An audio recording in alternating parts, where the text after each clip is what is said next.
India में आप सबનું हार्दिक स्वागत છે। અરવલ્લી જિલ્લામાં સહાય માટેની ઓનલાઈન અરજીની સાઇટમાં ટેકનિકલ ઇસ્યુ, સરકારી સહાયમાં ખેડૂતો અટવાયા। ઓનલાઈન સહાય યોજના થકી આજથી શરૂ થવાની હતી ઓનલાઈન પ્રક્રિયા। ગોડાઉન, સ્માર્ટફોન અને પાણીના ટાંકા માટે ઓનલાઈન અરજી કરાઈ હતી જાહેરાત।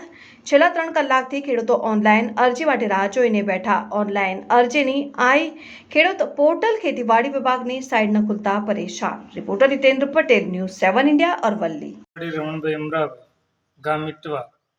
અમે ઓનલાઈન અરજી કરવા માટે આવેલા છીએ। 2-3 કલાકથી બેસેલા છીએ, પણ ઓનલાઈન ખુલતી નથી અને ખુલે તો તાલુકો નથી બતાવતો। અને અમારે પાણીની ટાંકાનું અને સમ્રાટ ફોન માટે ઓનલાઈન અરજી કરવા માટે આવેલા છીએ। તો ઓનલાઈન અરજી વ્યવસ્થિત ખુલે એવી અમારી માગ છે।